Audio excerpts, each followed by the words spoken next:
कर दिया मैंने। और अब आप लोग हेडिंग डाल लीजिए, मेंडलीव आवर्त सारणी के दोष।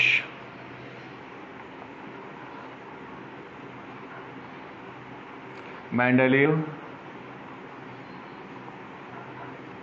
आवर्त सारणी के दोष। और मेंडलीव आवर्त सारणी के दोष में फर्स्ट पॉइंट लिखिए,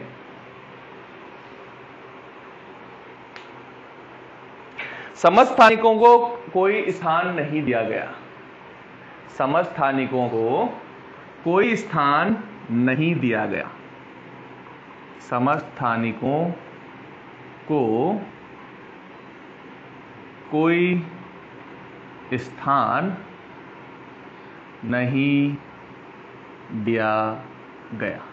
ठीक है, तो जो समस्थानिक होते हैं, समस्थानिक क्या होते हैं? जिनके परमाणु क्रमांक तो समान होते हैं लेकिन परमाणु भार भिन्न भिन्न होते हैं। तो एक ही तत्व के एक से ज्यादा समस्थानिक हो सकता है जिनके परमाणु भार अलग अलग है। तो अगर परमाणु भार के बढ़ते क्रम में रखना है तो उन सभी समस्थानिकों को आवर्त सारणी में स्थान देना चाहिए। फॉर एग्जाम्पल, मान लो मैंने लिखा हाइड्रोजन का समस्थानिक 1H1, 1H2, 1S3, protium, deuterium and tritium. ठीक है, तीनों हाइड्रोजन के समस्थानिक है। तीनों का परमाणु क्रमांक तो समान है लेकिन परमाणु भार इसका 1 है, इसका 2 है, इसका 3 है। तो इनको आवर्त सारणी में स्थान मिलना चाहिए था लेकिन उन्होंने ऐसा नहीं किया। दूसरा दोष लिखो,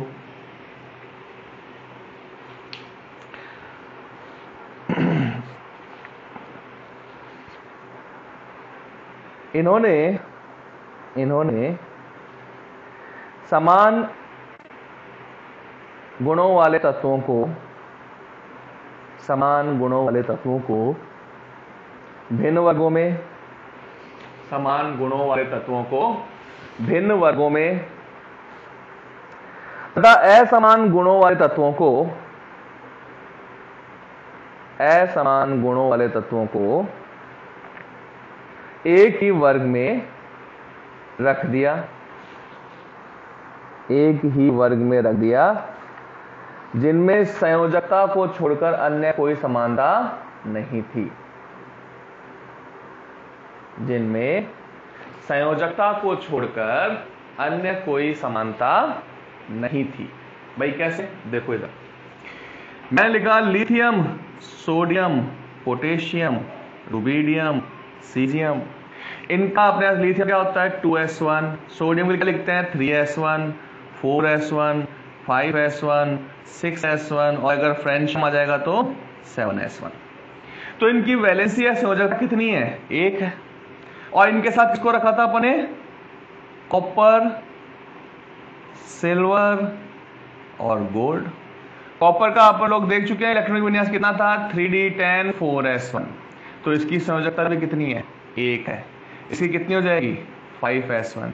इसकी कितनी हो जाएगी? 6s1। तो इनकी केवल संयोजकता जो है वो एक जैसी है, बाकी इनके गुणों में कोई समानता नहीं है। लेकिन फिर भी इन्होंने क्या किया? इसको एक ही वर्ग में रख दिया। फर्स्ट इसको ए बोल दिया और इसको क्या बोल दिया? बी बोल दिया। तो फर्स्ट ए और फर्स्ट बी जो वर्ग हैं उनमें केवल संयोजकता में समानता है, इसके अलावा और किसी भी गुण में कोई समानता नहीं है। फिर भी उन्हें एक ही वर्ग में रख दिया गया। ये भी अपने पास क्या है? इसका दोष है। ठीक है, थर्ड पॉइंट नोट करें अपन आगे। थर्ड पॉइंट नोट करो, तत्वों को परमाणु भार के बढ़ते क्रम में व्यवस्थित किया गया। तत्वों को परमाणु भार के बढ़ते क्रम में व्यवस्थित किया गया, परंतु उन्होंने स्वयं ही कई स्थानों पर इस क्रम को तोड़ दिया। स्वयं ही कई स्थानों पर इस क्रम को तोड़ दिया। एग्जाम्पल लिखिए, कोबाल्ट का परमाणु भार 58.9,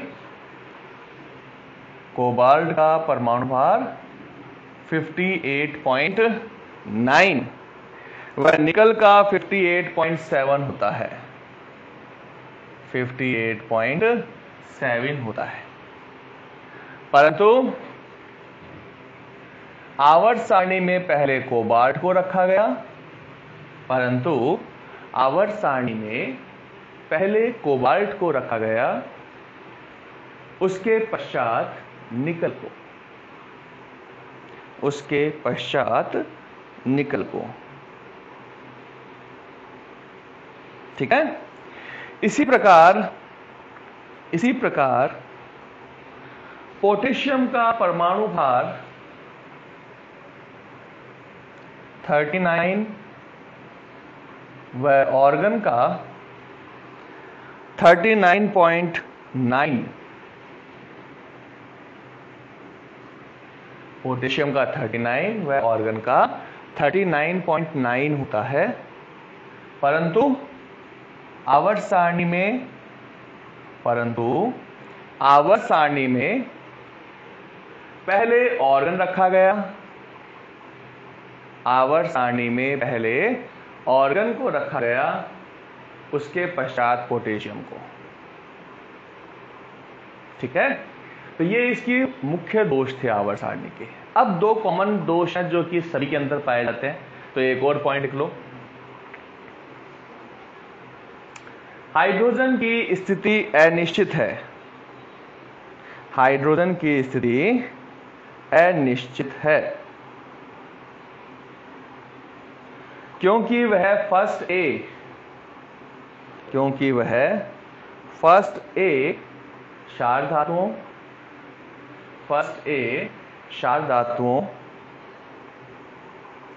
व 7 ए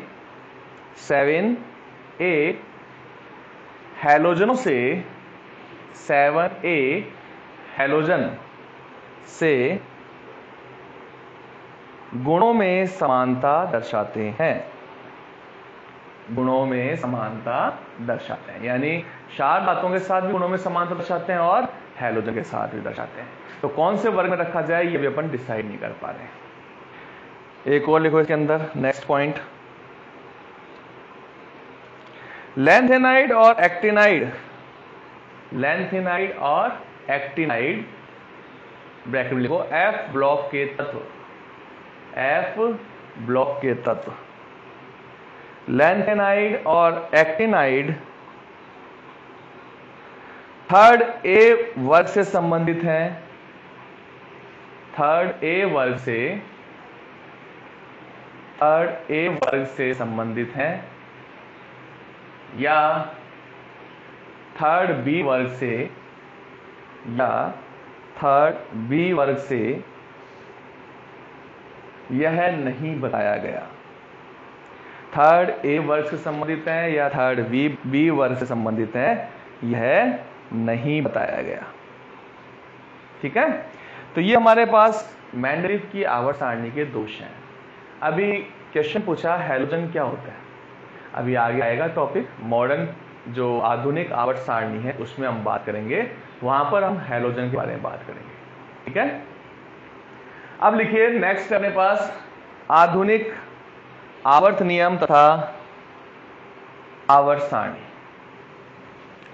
आधुनिक आवर्त नियम व आवर्त सारणी।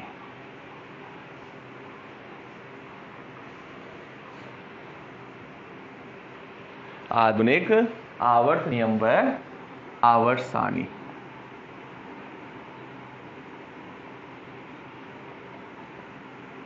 ठीक है। आधुनिक आवर्त सारणी का जो आवर्त नियम है वो क्या है, आवर्त नियम लिखिए। आधुनिक आवर्त सारणी, आधुनिक आवर्त सारणी मोजले ने दी, मोजले वैज्ञानिक का नाम है, मोजले ने दी। इनके अनुसार तत्वों के भौतिक व रासायनिक गुण, तत्वों के भौतिक व रासायनिक गुण उनके परमाणु क्रमांक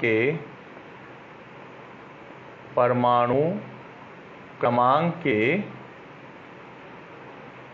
आवर्ती फलन होते हैं, परमाणु क्रमांक के आवर्ती फलन होते हैं। आवर्ती किस जो है वो गलत लिख दिया मैंने, आवर्ती फलन होते हैं। अर्थात तत्वों को यदि परमाणु क्रमांक के बढ़ते क्रम में रखा जाए, तत्वों को परमाणु क्रमांक के बढ़ते क्रम में रखा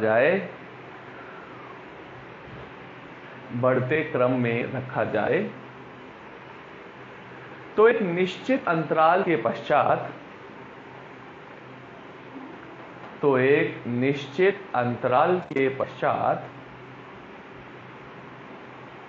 समान गुणों वाले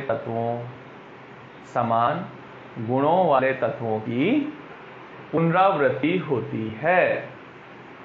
समान गुणों वाले तत्वों की पुनरावृत्ति होती है। क्या मतलब लिखा भाई अपने पास, अगर तत्वों को परमाणु क्रमांक के आधार पर व्यवस्थित किया जाए तो एक निश्चित अंतराल के पश्चात समान गुणों वाले तत्वों की पुनरावृत्ति होती है। जिनके गुण समान होते हैं वो एक ही वर्ग में आ जाते हैं, एक ही ग्रुप में पाए जाते हैं।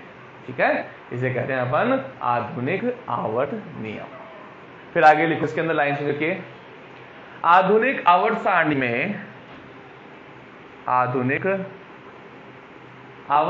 में 7 आवर्त व 18 वर्ग बनाए गए। 7 आवर्त व 18 वर्ग बनाए गए।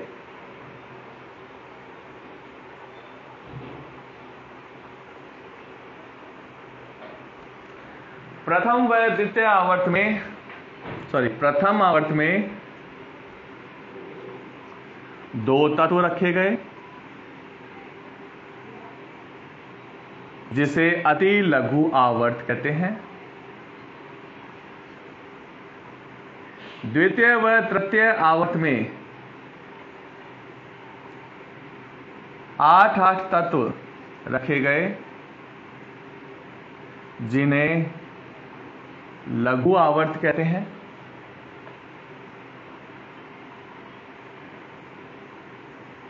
फोर्थ एंड फिफ्थ आवर्त में 18 तत्व रखे गए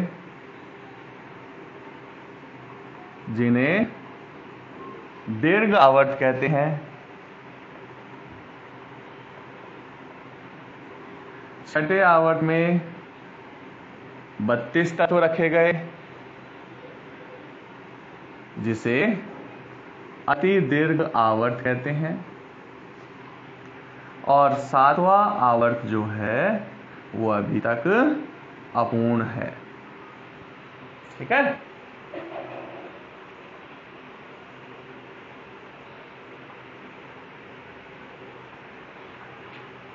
तो ये हो गया अपने पास आवर्त के बारे में। अब देखिए वर्ग के बारे में।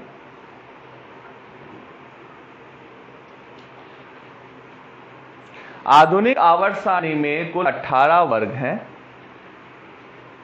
आधुनिक आवर्त सारणी में कुल 18 वर्ग हैं। अब देखो कैसे हैं भाई वर्ग 18, वो देखना आप लोग।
ये अपने पास आधुनिक आवर्त सारणी है।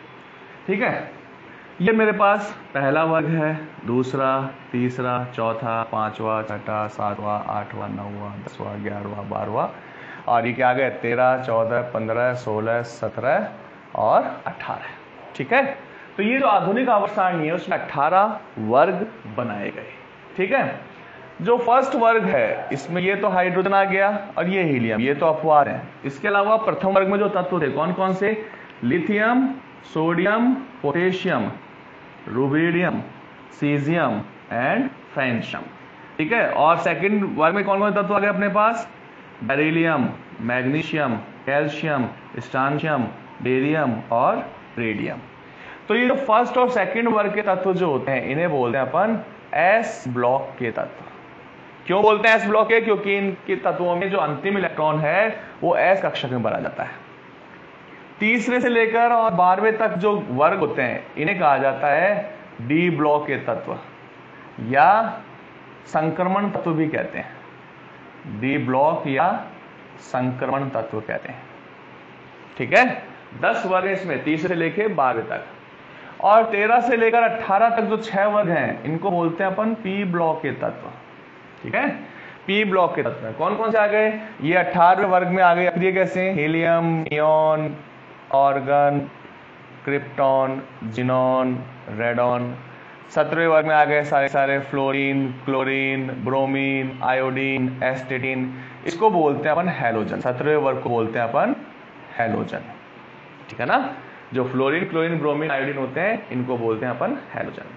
तो इस तरह से अपने पास टोटल जो है वो 18 वर्ग बनाए गए, और जो एक्टिनाइड और लैंथेनाइड तत्व थे उनको अलग से मुख्य सारणी के नीचे बनाया गया।